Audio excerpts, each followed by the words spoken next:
What's going on, YouTube? This is another deck profile from Team Olympus. We're going to go ahead and jump right into this with the Lunalights. That's an archetype deck that just came out in Shiny Victories. We're going to go ahead and jump right into it.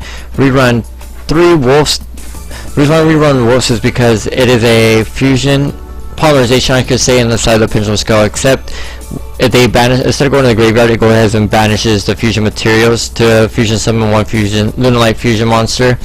When it's on the field as a monster, it gains the effect of every time a Lunalight monster attacks a defense position monster, it does battle piercing damage instead. Great card.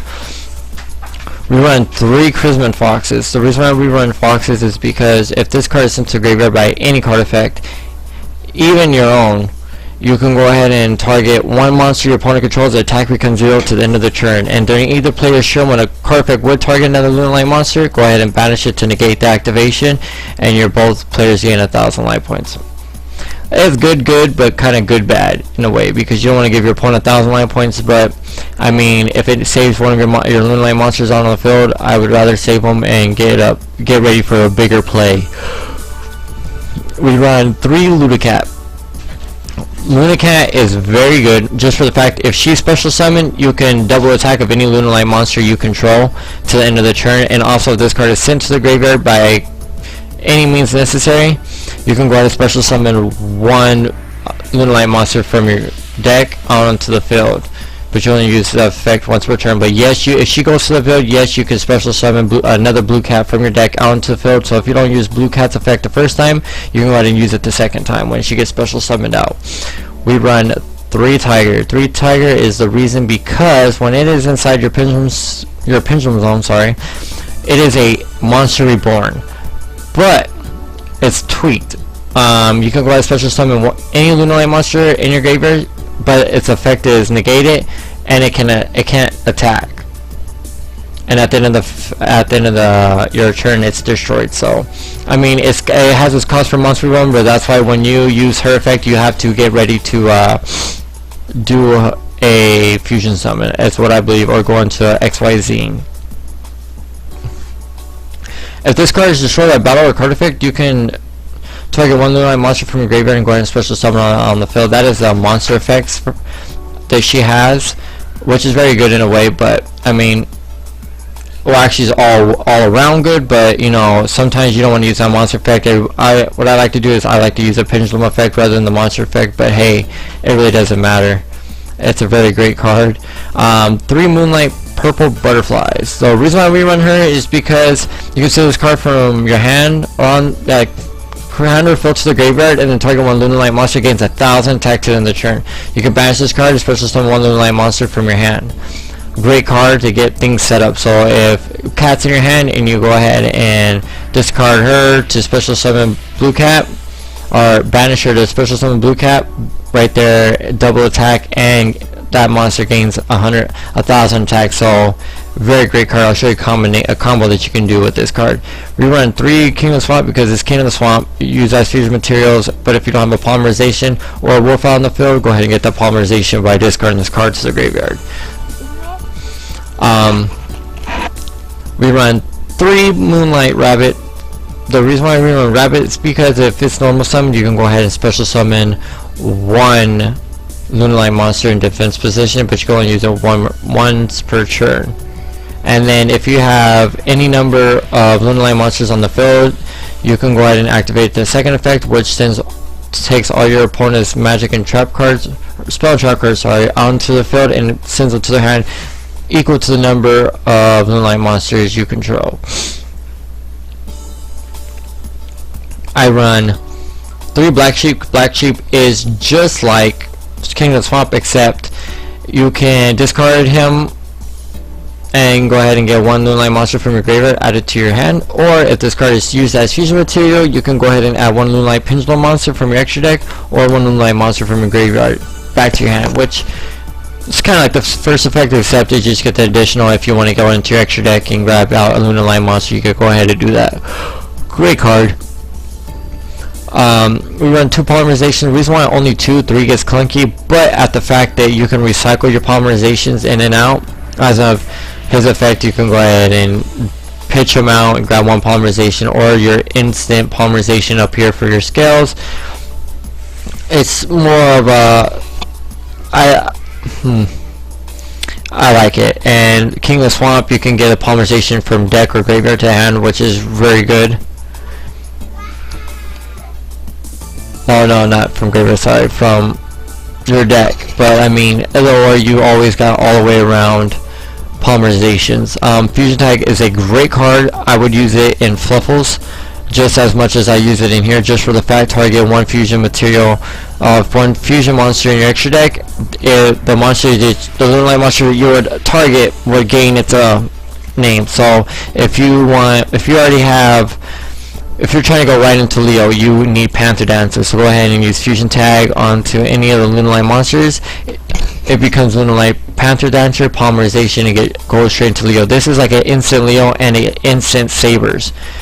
If played right, this is definitely an instant Sabers for Fluffles. We run 2 Twin Twisters just because they all get graveyard effects, so having your monsters in graveyard isn't a bad thing. Because you do banish a lot, I do recommend a Burial from Different Dimension just to get them out of the banish zone and into your graveyard. We run 3 Reincarnation Dance just because if a monster is destroyed by battle or card effect, you can add 2 Lunalight monsters from your deck to your hand. So if you have, if you're just trying to get something, bam, normal summon Tiger, go ahead and you Dark Hole yourself. I don't run Dark Hole, but if you do want to run Dark Hole yourself, chain it from Lunalight Carnation. Go ahead and add 2 Lunalight monsters from your deck to your hand and set you up for a bigger play. We run 1 bottomless, 2 Quaking Mirror Force just for the fact that Wolf's effect, you can do battle piercing damage. We run 2 Fusion Reserves. Sorry, I was running 3, but 3 got too clunky. Fusion Reserves, everybody should know what that is. You can have 1 polymerization from your graveyard to your hand and reveal 1 fusion monster from your extra deck. Add 1 fusion material listed on that card from your deck or to your hand, and then you can add 1 polymerization from your graveyard to your hand. So you kind of recycle your polymerizations, which is a great thing. That's why I only run 2. So I run 1 Solemn Warning, and that is it for the monsters. As you can see,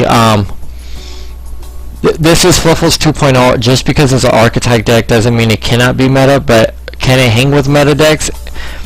Yes and then no. Just for the fact that if you brick, it's kind of hard. You kind of like brick like Monarchs. If you're playing a Monarch deck and they brick and you brick, you're okay for 1-2 turns. But if you're playing Cosmos or you're playing the Blue Eyes and you brick, you might as well just want to call it game, just for the fact of this. It doesn't take a while to get this deck going, but just for the fact of bricking with this deck, is the consistency is a little off, but it's a fun deck overall. I have to say, I love playing this deck online, and I am building this deck to play it in tournaments pretty soon.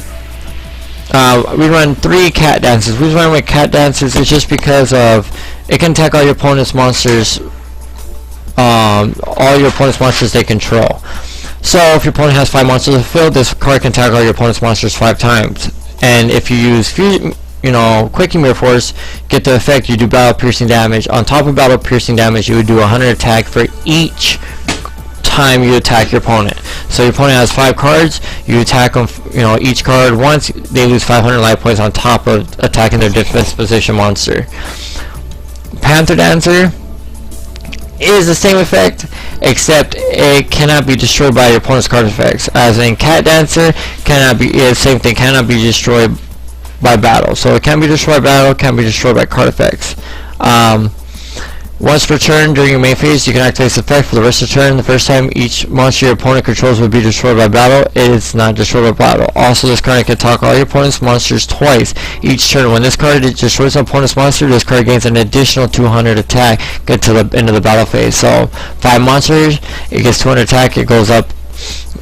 It goes up a lot. It goes up to, with 5 monsters 1,000, it goes up to 3,800. So I mean, this card's effect is great, and the fact that it can be destroyed by card effect, which makes it any better. Now you guys, if you're thinking, okay, if Cat can be destroyed by battle, and this card can be destroyed by battle, or by battle and card effect, Leo can be destroyed, can be targeted or destroyed by battle, by your opponent's card effects, and this card is what this card is great. That's all I can say, because dual fusion materials and cannot be special summoned by any other ways, cannot be targeted or destroyed by your opponent's card effects. This card can make a second attack during each of your battle phases. Once per turn, at the end of the damage step, if this card attacks a monster, you can destroy all special summon monsters on the field. This card is great just for the fact that I played well, I think it was a clear synchron deck, I believe, and just because it special summoned all those monsters, I went ahead and had them in defense position, attacked them, and then destroyed everything. And then I got that additional attack, and they try to Regeki me, and Leo stays on the field, can't be destroyed by card effects. So this thing is great. This card is actually amazing. Yes, it can be tributed out, but if you're gonna side deck anything, I would side deck Mask Restrict, just for the fact that stop monarchs from getting over you. But other than that, I hope you guys all like this Fluffles 2.0 Lunalight deck build. Comment, subscribe, and tell me what you think about this. This is the first time I built this deck and thought about it, and maybe be able. I am gonna be running it pretty soon once I get all the cards. But just let us know what you think. Thank you.